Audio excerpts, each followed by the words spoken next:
This is not a bill and a vote, a debate that is about national principle. This is about politics. This is about grandstanding. This is about political calculations. This is about the election.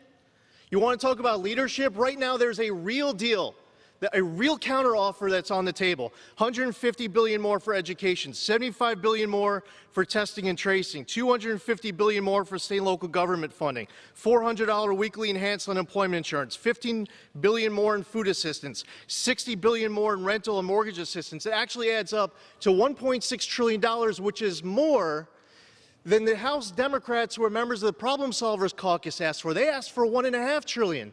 This is a real counteroffer, but instead, what you're seeing is a political calculation that's getting made, and real lives are at stake. This is a serious offer that is on the table.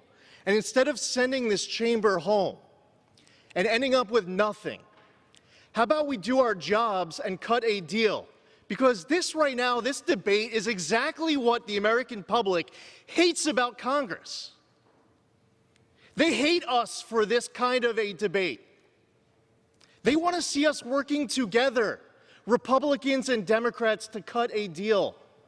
We have a chair of the Appropriations Committee from New York. I view this as a New Yorker. She's a New Yorker. We have an MTA that needs money. Our state needs money. New York City, the Port Authority, our local governments on the east end of Long Island. Hey, we should be working together to get something done. Now, this bill has poison pills in it that makes this bill dead on arrival. There are certain pieces in here where we know this is never going to become law. Stimulus checks for people who are not in our country legally, nationwide cashless bail, nationwide ballot harvesting, a nationwide prohibition on voter ID. Releasing criminals from prison. None of that will ever become law. And why are we doing that when you have real lives, real people? Go talk to that person who works for the airline and they're being furloughed first thing this morning. They don't have a job to go to. Go talk to the MTA, the largest mass transit system in the entire country. What they want us to do is to work together to get something done.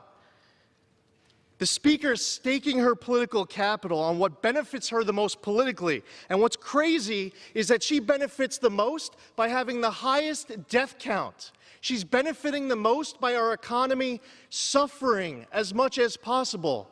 This is the type of political calculation that my constituents absolutely hate. The Speaker's biggest decision when we all go home and we go home without a deal is picking between which of her expensive flavors of gourmet ice cream to eat, or which closed-down salon to get her next blowout at. But for that furloughed airline worker, they are expecting us to get the job done.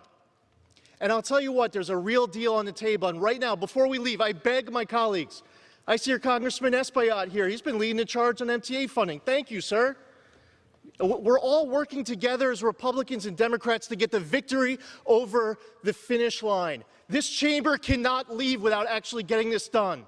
I tell my Republican colleagues and my Democratic colleagues in the House and the Senate, do not leave without getting a deal done. And this HEROES Act is dead on arrival, and we all know that.